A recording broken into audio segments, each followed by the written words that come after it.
Hola amigos, ¿qué tal? Sean ustedes bienvenidos a la entrevista. Me encuentro hoy en la Casa de Suiza, que se encuentra en el bosque de Chapultepec de la Ciudad de México, junto al Museo Tamayo de este bosque de Chapultepec. Tengo el privilegio de que me reciba en esta Casa de Suiza el presidente de la República Helvética, de la República Suiza, el presidente Johann Schneider-Ammann. Vamos a conversar en inglés, que es nuestra lengua franca, la lengua que los dos compartimos. Y bueno, pues yo en primer lugar quiero agradecerle. Mr. President, thank you very much for speaking with us. Thank you. Mr. President, how strong is the relationship between Mexico and Switzerland? You've come here, you've been welcomed by the Mexican government, but do we have a strong relationship between Mexico and Switzerland? Yeah, we have a very strong relationship since at least 70 years. 70 years ago, we established the diplomatic relationships. And what really counts today is the relationship in all about economy. We trade between the two countries forth and back in billions of US dollars. Works very well. We increase the business, and that's the best proof that the products, the services, the qualities, reliabilities are accepted. I'm very happy to be in a situation where I can follow the progress, the improvements in all about business over the last couple of years. And with my friend, the Minister of Economic Affairs, Ildefonso Guajardo. I stated this morning again, we are on the right way. We want to improve and adjust and renew our free trade agreement. That's the basis of our activities. In short, in a nutshell, the relationships are strong. They can always become even stronger, but I'm very confident with what we achieved over the last few years. Tell us about this free trade agreement. How long have we had it? Is it working well? We established this free trade agreement in 2001. Mm-hmm.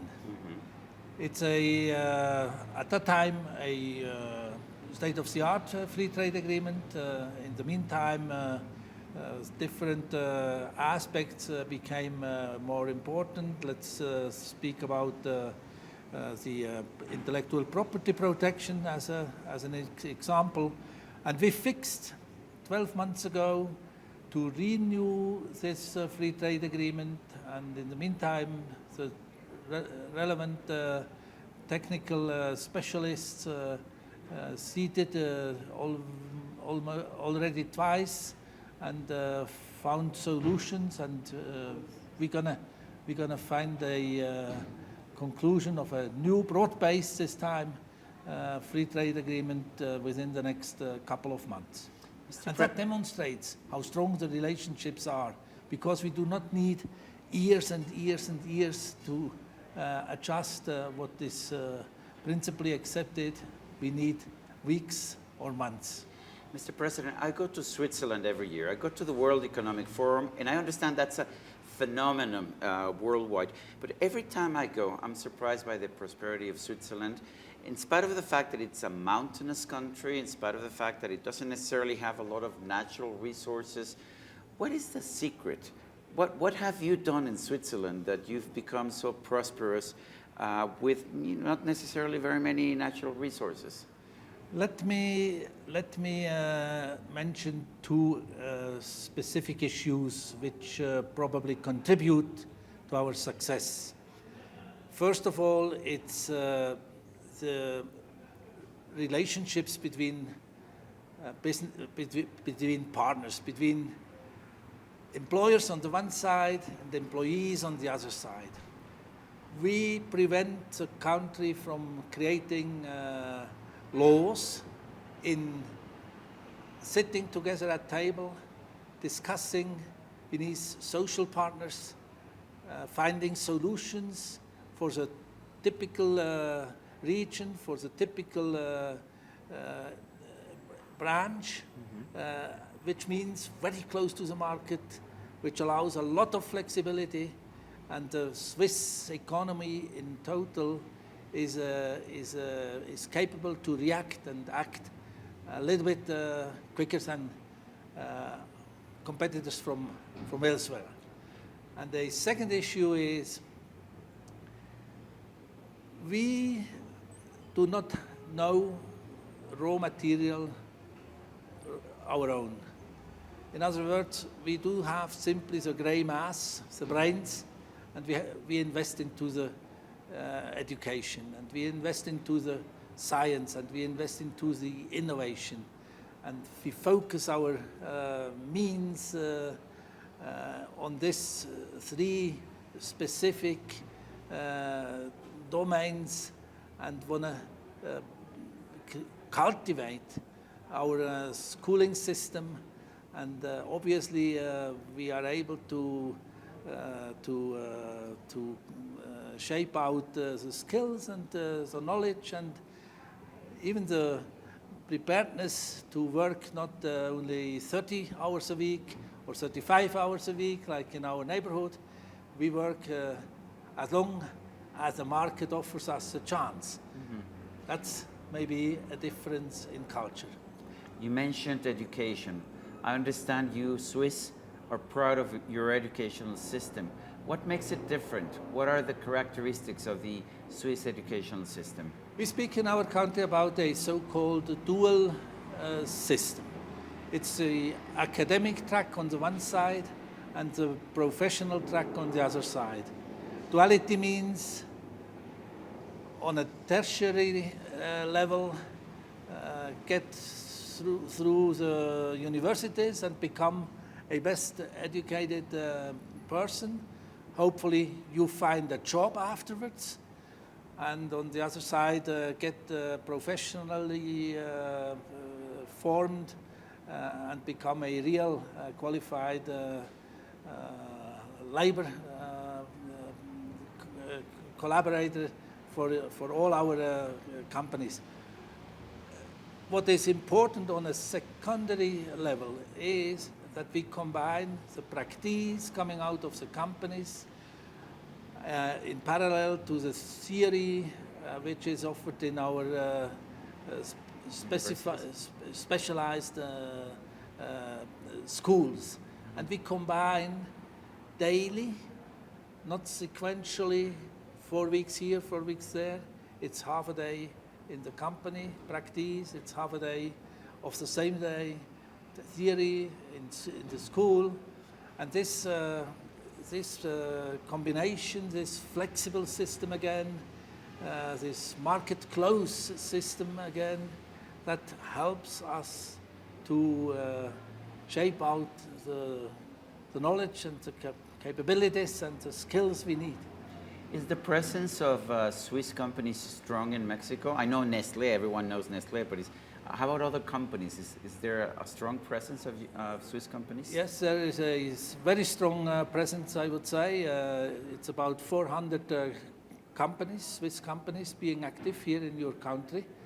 Some of them are very famous flagship companies like Nestlé, like Novartis, but the bulk in numbers is mid-sized companies, specialized companies, innovative companies, companies being domiciliated here in Mexico because of your attractive labors. Capacities and due of your attractive cost situation compared to Switzerland. And it's a very well appreciated combination to be active in Switzerland and at the same time in Mexico. The combination helps to become globally competitive. Some people today continue to distrust globalization. I know Switzerland is one of the most globalized countries in the world. What would you say to people about globalization? Believe me that we, and me personally in particular, we fight hard to support the WTO multilateral organization as much as we can, because we are persuaded that the open market globe offers by far more chances to create welfare for principally everybody. And you are right, actually we find ourselves more than normally known in a protectionist tendency, and we do need to come back to trust to each other, to establish the multilateral basis. WTO is needed more than ever, and on that basis one can install the TTIPs of this world, one can go for the TPPs of this world, that's all correct, for the CETAs of this world, but the basis, and for small countries like ours, it's absolutely crucial that we can keep the basis at least what it is, and WTO is the name. Switzerland has quite a unique political system with a highly decentralized government, a rotating presidency. Could you explain it to us, for Mexicans? We don't sometimes understand that system. Switzerland is a specific case, that's clear. Switzerland is built from the bottom. It's communities first, it's cantons where the power really is, and it's, if you want, the confederation in a subordinate way. Switzerland is built out of minorities only. We do not have any single majority, politically not, and economy-wise neither. Does that compel you to be tolerant? That means we do have to sit at a table to dialogue, to find compromises, and that's exactly what Switzerland really is. It's a best-shaped culture of discussion, of dialogue, and by the end of the day, of acceptance of the majority's opinion. And we, as you know, we vote 4 times a year about on whether we want to enlarge our holidays.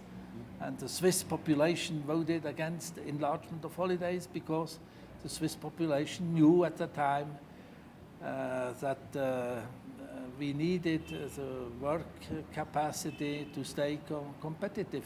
There is an ability as well, and I'm proud to be a representative of such a complicated structure, but it's a structure which became what it is over the centuries, and it's not to be copied. If you have a certain understanding and realize that it brings us at a reasonable level of welfare and independency, then I'm happy. Mr. President Johann Schneider-Ammann, thank you very much for speaking with us this evening. Thank you very much. Y a usted, amigo televidente, que hace posible este programa, se lo agradezco también. Eso es todo por hoy, pero no se le olvide. Nos vemos la próxima.